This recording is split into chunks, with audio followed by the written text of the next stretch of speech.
Welcome to another episode of Plastic Surgery Uncensored. I'm your host, as always, Dr. Rady Rahban, and we are very excited because I feel like this is a three-part series. We're very excited to have our wonderful guest and patient, and now friend of the practice, yes. Jessica, who is 7 months post-op. Why this is a three-part series is Jessica was here before her surgery, immediately after her surgery, and now we have the luxury of having you 7 months out. And I think it's really wonderful and unique to have that perspective because each phase has its own experience, its own emotion, its own understanding, because when you're about to have surgery, you have certain expectations. Mm-hmm. When you have surgeries and it's immediate, you have certain expectations. And now sort of, if you will, you're in sort of the final chapter, and it'll be interesting to see how everything's shaped up. So first and foremost, thank you for coming. Thank you for having me. I love being here. We love having you. So let's start with, let's remind everybody, because they may not have listened to some of the other episodes. By the way, if you haven't listened to the episodes, you got to go back. It's like watching the, Star Wars, the third episode, and not seeing the first two. You got to see Empire Strikes. I don't know. They're actually both really great. We talk about really good weight loss stuff. So let's give your story in a short summary. You had a weight loss journey, right? Because everyone who's watching this is a beautiful young lady, and you're looking, going, what the fuck? What could she have possibly had? She's so young. Oh my God, Dr. Rahban, you've gone off the deep end. But you, what was your max weight? 230 something. I can't exactly remember. Let's say in the 230s. Yeah. And how tall are you? Probably like 5'5". Okay, so 230 on a 5'5" woman is overweight. Yeah. Right? And what do you currently weigh? Oh, I have no idea. Roughly. Probably like 140 something. Okay, so the idea being is you lost about almost 100 pounds, right? Give or take. And why that's important is it sets the stage, right? Mm-hmm. A young girl, it doesn't matter how young you are. You could be 15, you can be 20, you can be 25, but if you lose 100 pounds, you're going to have some residual issues. Right. And so here you are, a young lady, how did you lose the weight? Working out and eating healthy. Come on, there's no Ozempic, Wegovy, Manjaro. I wish.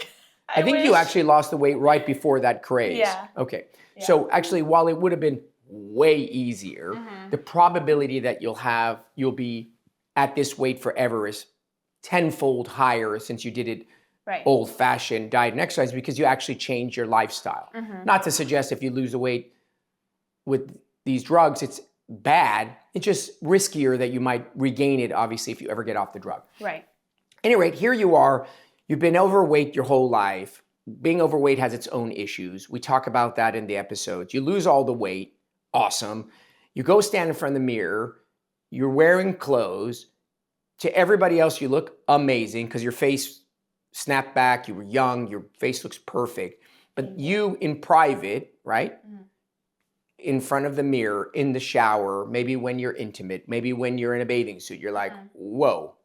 This is not what I expected. Right. It kind of sucks because you're working out all the time. You're doing everything to look good, and then you still don't look the way you want to look. So it's still rewarding, obviously, to have lost so much weight and be healthy and all the great things. But it really sucks to be like, oh my God, when I wear a bikini, my stomach is flapping. That's something nobody else will see. And to other people, that's the craziest thing in the world that I would do it. But it's something I see other people don't see. It really sucks, to work out so hard. So that's something we talk about over and over and over and over again for everyone who's planning to lose weight. Number one, 100% you need to do it, right?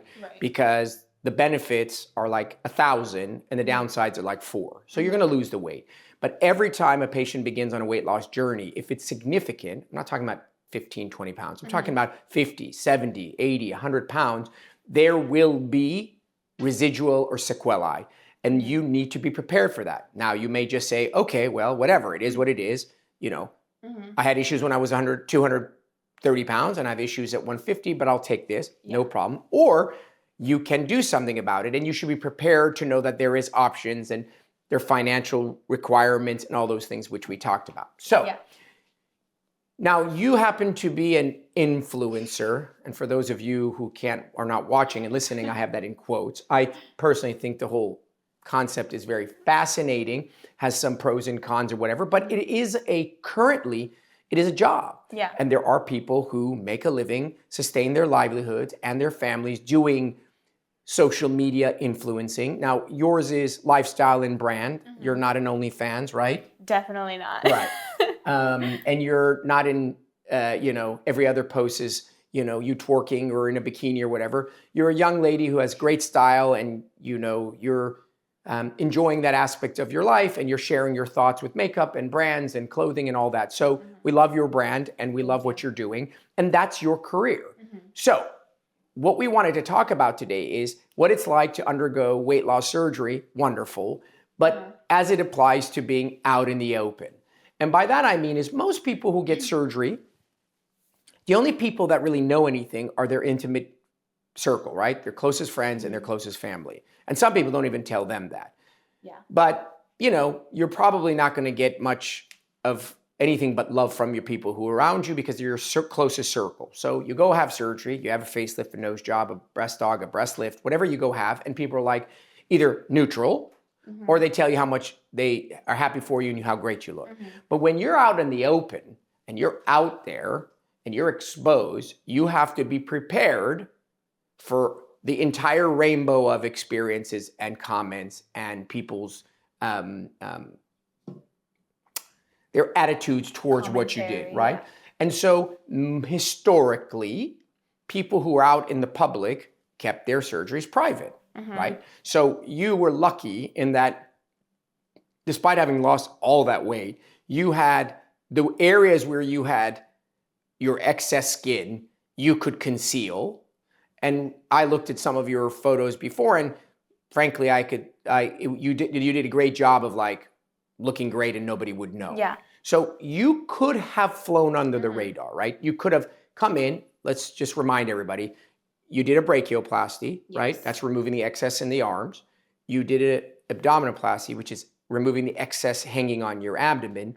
And you did a breast lift because your breast had settled and lost volume and sagged, right? Yes. Okay, so nobody would have been the wiser. So one would argue, just do your surgery and move on.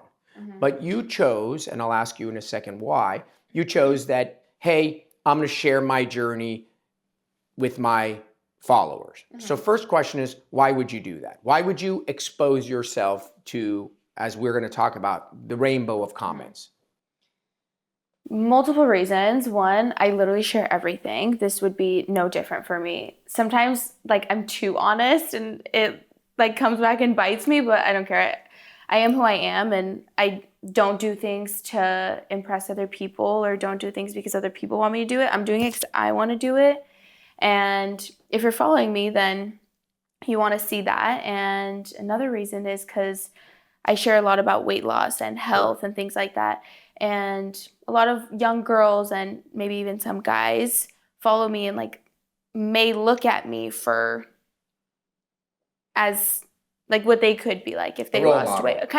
Kind of like a role model. And so if they experience insecurity with their loose skin and things like that, I would love for them to look at me and think, oh, it doesn't always have to be that way, or it's really not that hard, or I just had a really fun time sharing my experience. That's awesome. So Yeah. I personally think that it is the responsibility of influencers or public-facing people to share their relatively intimate issues because they are benefiting off of the public's interest in their lives. And historically, it's always one-sided. So you look at these, I'm just going to use the general word as celebrities, and all they do is put out all the wonderful things in their lives. And what that does is it creates more sadness, anxiety, and disappointment in a regular person because they're like, well, look how lame my life is.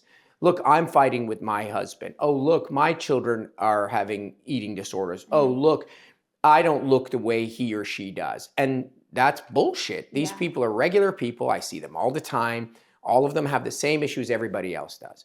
And so I think that if you're going to benefit financially from the common person, quote unquote, then you owe it to them to let them know that you are a regular person and you're struggling. And so that actually they can be like, oh, wow, look at that. That person's like me.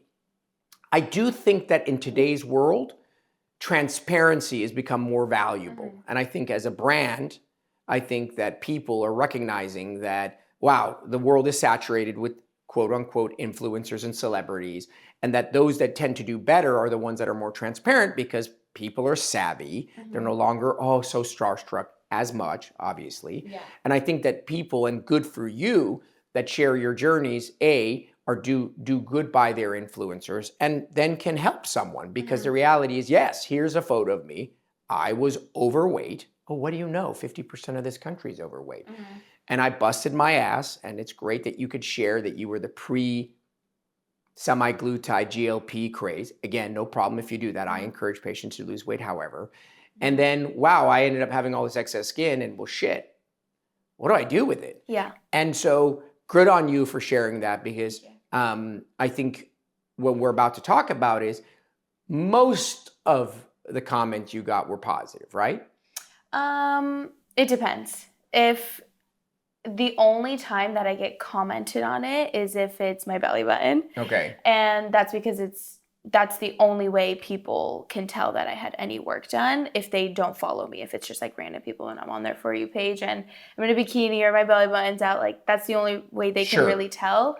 So most of them are negative, and then I have my queens who go and back me up. You got your team. So that's what we want to talk about, because I think this is a really fascinating concept, because at the end of the day, I don't know, I feel like society is a little bit broken, and I'm sure it's always been broken. It's not this new concept. But here you are, a young girl who has put in the time, put in the energy, is putting yourself out there. When you look at your page, it's like a classy young girl, you have family, you're elegant. There's nothing about you that's in any way salacious or anything about your brand that I think is a little bit, maybe negative. And here you are putting yourself out there, sharing your journey.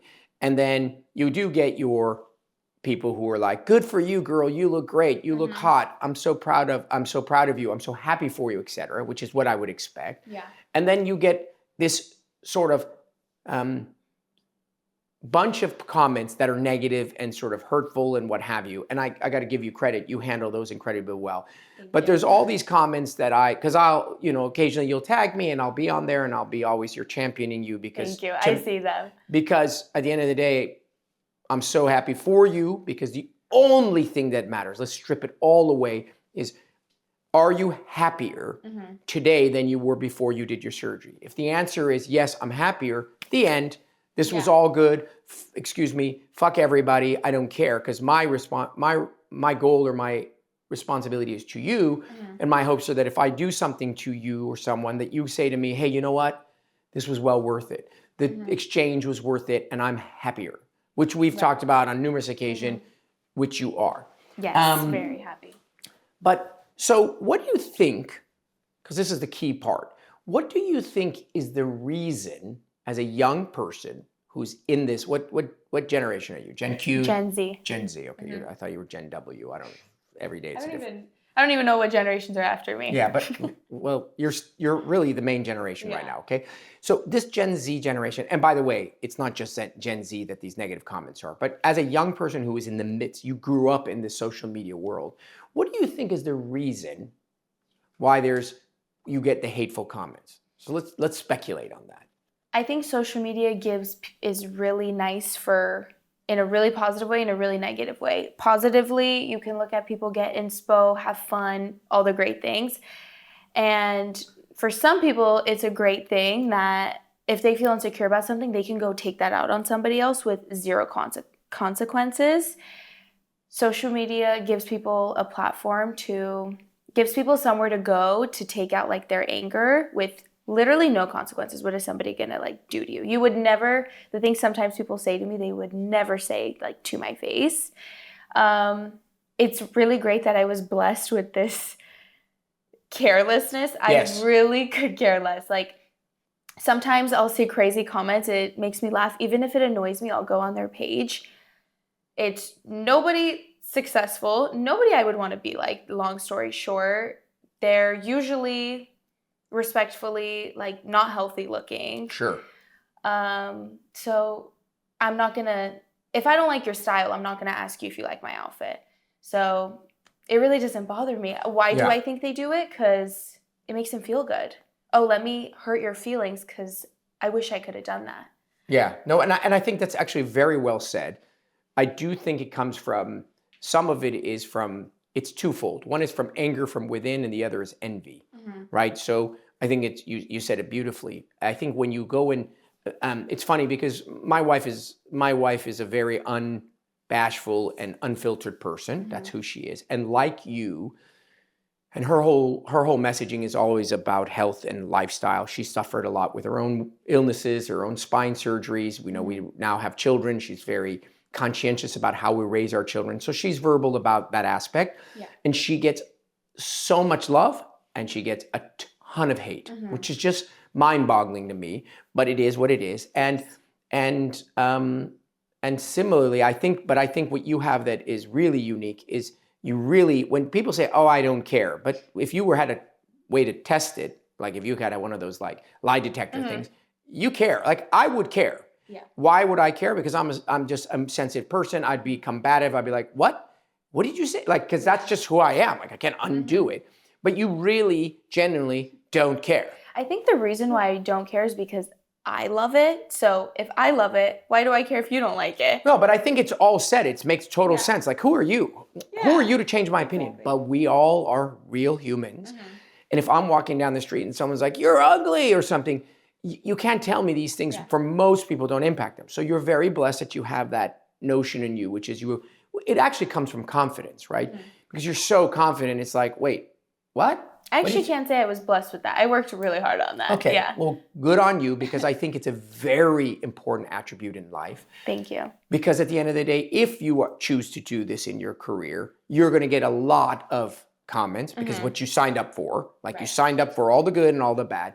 And if you're lucky enough that you don't have, your sensor is very dull and you don't get overstimulated by this, you'll be successful because you'll take in all the good and you'll just kind of ignore all the bad. So I do think that the people who are commenting are normally unhappy. And when you click into their profiles, because I always do, whatever I'm scrolling through, right? When I'm looking at something that I think is positive, whatever it is, it could be a car, it could be political, and then there's all this negative hate, I'm almost clicking in whenever I click. And I would say if somebody did a study, like if Stanford did a study, you would find that the majority of them are, as you said, first of all, they're ghost accounts. Like they're almost always zero posts. They're always blocked.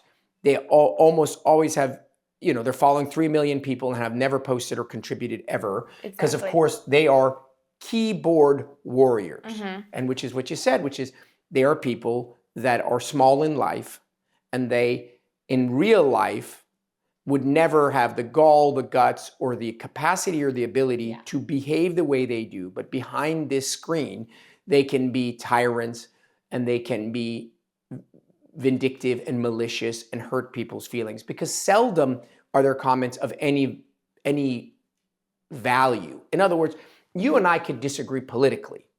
No problem. That's what that's for. But for me to just come out and be like, you look ugly.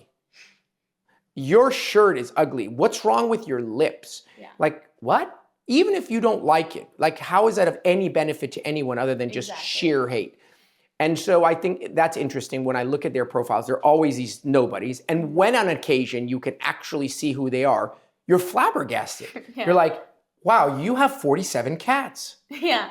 You have 840 pictures of yourself at the same angle selfie.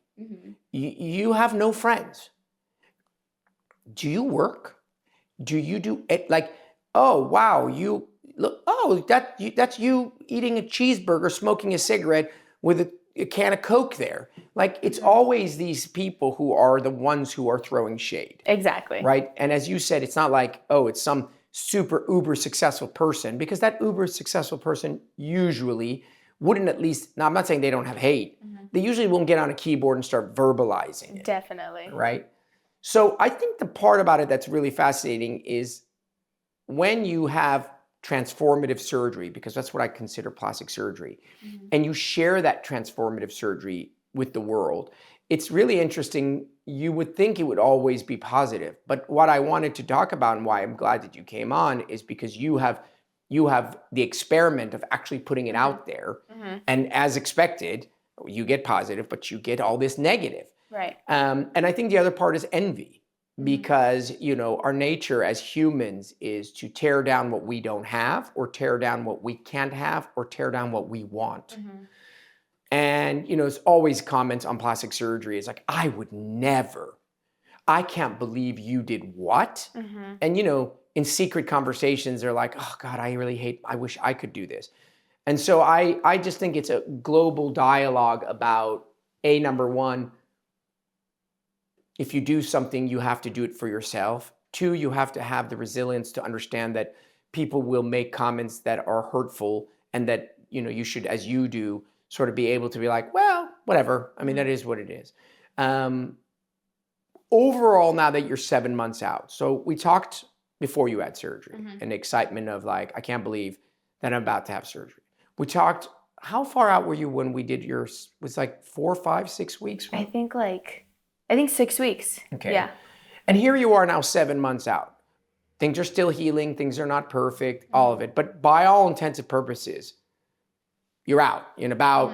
You're exercising. You're in bikinis. You're going about. You're living your life. So let's ask a few questions, because it's sometimes what we anticipate in life doesn't turn out to be what it turns out in reality, right? Like, perfect example, you meet someone, you have all these expectations, you think they're going to be one way, and when the dust settles, they turn out to be nothing like you had anticipated. That's a perfect example. Right. So let's talk about your journey in terms of what you expected, what you didn't expect, and how you feel overall. So is this what you had anticipated your life would feel like, having changed the things that made you insecure? I think I was so consumed by how much I was annoyed by the loose skin that I didn't really think about how I was going to feel day to day. I was just like, I can't wait. Every time I'd wear a bikini, this annoys me. I can't wait to sit down and like not have my flap showing. I think what I was most excited for is the day that I decided I really want to do this was I was working out, and my trainer had took a video of me running, and my skin was just going from side to side, like completely ruined my vibe. I was so annoyed about it. And so the first time I ran and there was a video of it, I was like, damn, this feels so good. It feels so good to work out and see my abs and see them like with no skin. It feels so good to work out my arms and see like toning with, again, no skin. It feels so good to wear like backless dresses with no problems, and I could wear whatever I want. I could literally, and then now that it's summer, bikinis are so much more fun. Yes. I feel great. Something I didn't really think about before was the swelling. You're like, oh yeah, I'm gonna be swollen, like it's a bruise or something, but my stomach was what I was really noticing. It's so swollen. You touch it and you can literally like feel the water almost, right? Yeah, water, well, what happens, it's water, it's edema, it's swelling, and most of swelling is fluid retention.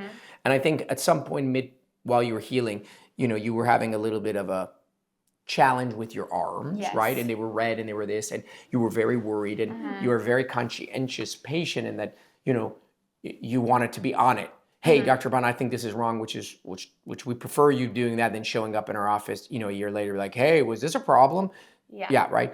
But what I think you learned was the healing process is healing process. So I think I still don't can't really fathom that I got surgery on half of my body. And it was a pretty intensive surgery. It was pretty crazy. It was a long surgery. Yeah. And so after the 6 weeks, I'm like, fabulous. I can do whatever I want. I can lift whatever I want, as if I didn't just get like a haircut or something. Like as if I literally just went and got a haircut. And then I did a boxing class with my trainer. Yeah. Which, like, you got to think about it. You know what I mean? But we tell you, with all fairness, I tell you, get going. Right? Because you can get going. Nothing happened to you. You didn't ruin anything. Nothing tore. Nothing went terribly wrong. But naturally, your body reacted like, oh shit, what did you just do? Yeah. And it swelled, and it's perfectly fine. But you weren't ready for that. Exactly. And it's like, oh, 4 steps back. Whoa, what's going on? And so on and so forth. Which is really interesting, because I think even though we tell you, you just don't know till you're there. Like everyone's like, oh, raising a child is going to be difficult. You're like, yeah, it'll be difficult. Then you have a child, you're like, what the no one ever told me this? You're like, no, we told you this, but you just have to be there to get it. Right. And so I think that you really comprehended very well that while your body is amazing and it's an incredible machine, it is still recovering. Right. And I guarantee you, now that you're at 7 months, it's on the downhill. Because just by biology, the first 6 months is uphill. Swelling, itchy, tingling, things like that, numbness. And then the 7 months and on, it's downhill. So what you're gonna notice here on out is every couple of months, you're gonna be like, whoa, that's better. Whoa, that feels better. Whoa, that looks better. Right. Because now you've hit the peak of healing. Doesn't matter if you had your breast done, doesn't matter if you had your nose done, doesn't matter if you had your gallbladder removed. You hit your peak, and then if things are done correctly, that's the caveat, from 6 months to 12 months to 18 months to 24 months, it should be incremental improvement every few months. And it should be appreciable. You should be like, whoa, that is way better than even at 7 months. And I think you're gonna start seeing that develop more and more. So what do you think is your favorite part of having done the surgery? I'm assuming it's the being able to wear anything you want without having to be like, oh fuck, I gotta hide this. Wait, how am I gonna wear that, right? Would you say, because that's what you're all about fashion, right? There's two things: wearing whatever I want and not being concerned about the way anything looks, and working out. Working out, yeah. I think since you lost the weight doing diet and exercise,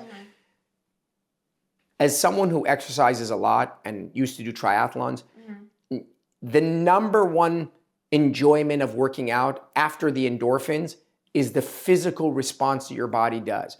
You actually do something and then you go in the mirror and you're like, holy shit. Exactly. That looks better. And when you work out and work out and work out and work out and you see nothing, crickets, zero muscle mass, nothing, because the skin envelope is concealing it, it's very deflating. Yes, it is. So for people who lose weight and don't do it by exercise, they don't really feel that as much as people who really are into physical attributes. Yeah. So my appearance is very important to me. So and it should be. Yeah, vanity is. I had a whole podcast on vanity, the definition, the concepts, how it's sort of misunderstood and misconstrued. Some of the most successful people who care so much about their appearance because their appearance is a reflection of how they see themselves and the way they love themselves, and they want to put their best self forward. I'm not talking about vain to the point that you lose yourself in your vanity, but your vainness is keeping you at your cutting edge. Was there anything about the surgery that was disappointing? Like, fuck, it's worth it. I would have done it again, but like, I didn't expect this, or had I known, or maybe someone should know. Was there? You know me, I'm not about sugarcoating anything. So, I think the surgeries that we do globally, otherwise we wouldn't do them, right? People were like, oh my God, guys, don't do this. Like you'd be at 8 million reviews that are like, don't do the surgery. So obviously it's beneficial, but was there something in your mind that you're like, you think people should really know, because it was like, you gotta be ready for this, because this is gonna be not what you anticipated, or it's an exchange? I hate to say this because then it just sounds like, oh no, everything was perfect, but really no. I wanted it so badly, and I prolonged the surgery for like a year because 2 reasons. I was so scared of a bad belly button. Right. I almost didn't do this because of the belly button. Sure.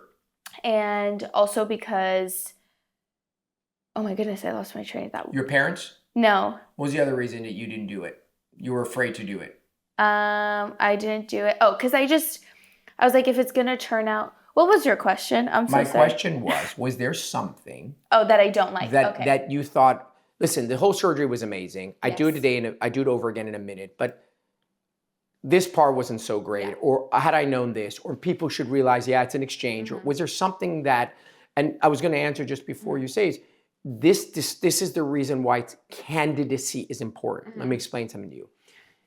If I operate on someone that is super excited, super eager, super knowledgeable, and I do the surgery and we crush it, they will be over the moon. If I do the surgery on someone that's not that knowledgeable, sort of decided last minute, is sort of borderline candidate, and I crush it, they may or may not be happy. Right. So who you operate on is the biggest predictor of success, not necessarily the surgery itself. And you were the prime candidate. Young, healthy, earned it, couldn't circumvent it. Like, let's say you didn't do the surgery. So, well, then great. You just have loose skin forever. Like, it's not going to go away. It only gets worse. Like, oh, now I'm 40. Well, that skin's now 12% worse. So back to you. What were you going to say was... I wasn't going to do it because I was like, I was so afraid that I wasn't going to like it, or I wasn't that knowledgeable, to be honest. I was just very excited.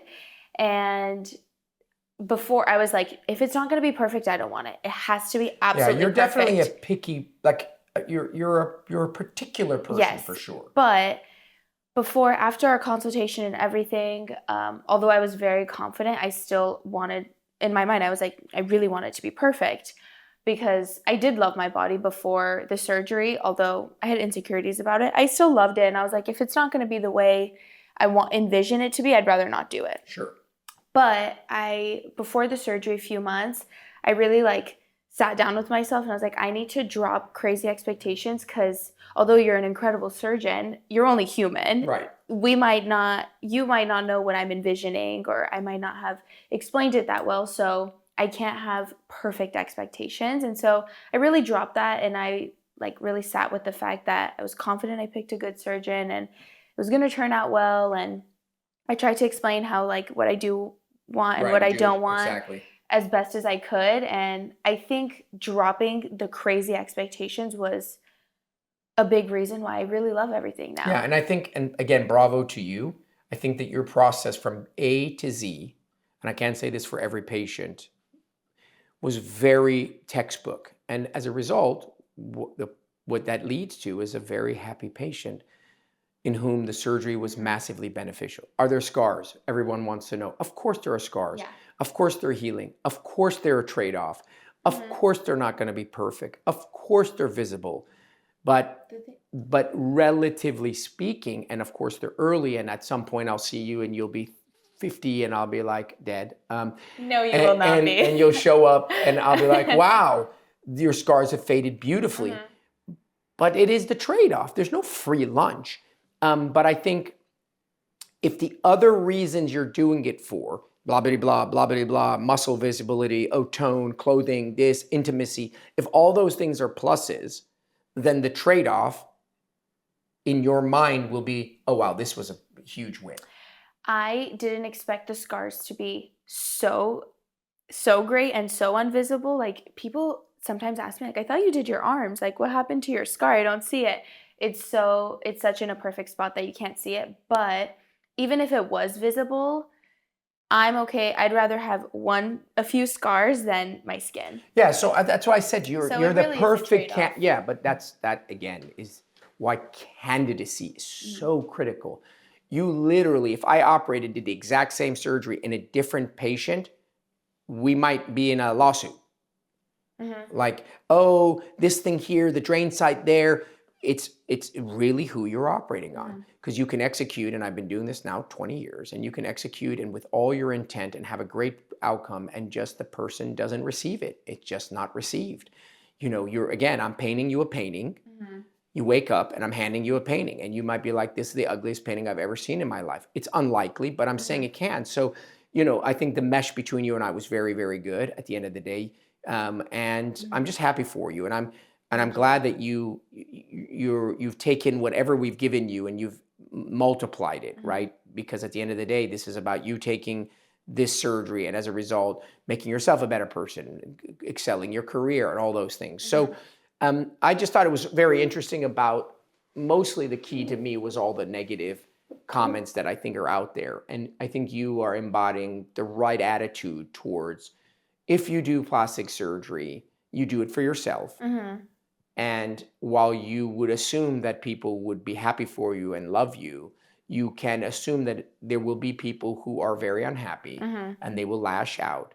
And the very key is for you to have a nice thick armor and recognize that this is about them and not about you, and not allow it to change the way you perceive your own body and your own decision making, whatever. And you've done an excellent job of that.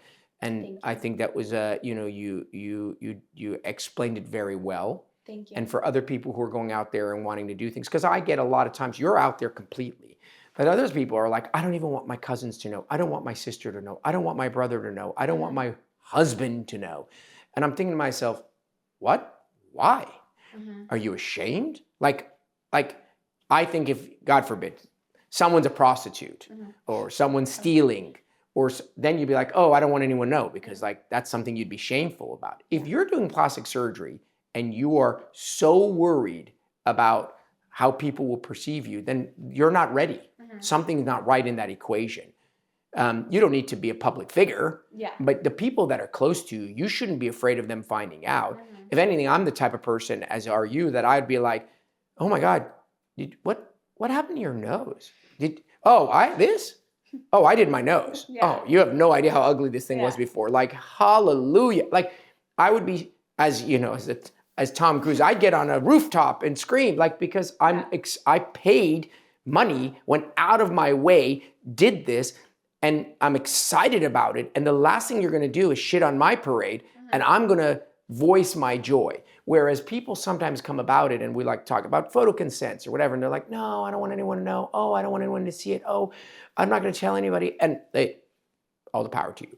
But I feel like the healthiest way to go about plastic surgery is that you're so excited that you take out a billboard at the Super Bowl. Be like, yeah, mother effers, look at me. Yeah. Right? That to me is like the epitome or the top of the totem pole of plastic surgery journeys. Right.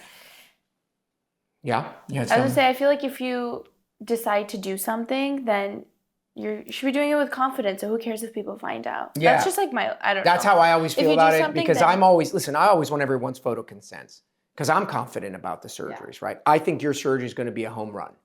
Like, I assume that every surgery I do is number one on our gallery. My mentality is nothing shy of A+, or we're not going to do it. So I'm always asking patients for their consents, whether it's their face or whatever. And you'd be shocked as to how much resistance I get. And it always surprises me, and I always have a conversation with them about it, but ultimately it's their prerogative. And I would think to myself, like, hell yeah. Shit, I bought this Birkin. That Bugatti outside? Yeah, that's mine. Like, I'm very excited about it. So at any rate, well, that's a wrap. The next time we see you, maybe you'll be a superstar. Don't forget about us, all these little people. Never. You guys are superstars. And and I hope that people enjoyed your journey. I hope people were appreciative of your transparency. And most of all, we're all happy for you. Thank you so much. Thank you. All right, guys, that's a wrap. That's yet another amazing episode of Plastic Surgery Uncensored. As always, I leave you with two parting requests. Number one, if you love our show, go right now, right this second, go write a positive review. We need as many of them as possible. And in addition, secondly, we'd love for you to share this podcast with every friend and family member you know, and download and subscribe. And we need followers. We don't want to be talking in a vacuum. I don't want to be talking to myself. So please do those two things. And last but not least, join us next week, because I'm sure whatever we're going to be talking about, it's going to be awesome. Yes. All right, guys, that's a wrap. Until next week, your host, Dr. Rady Rahban on Plastic Surgery Uncensored.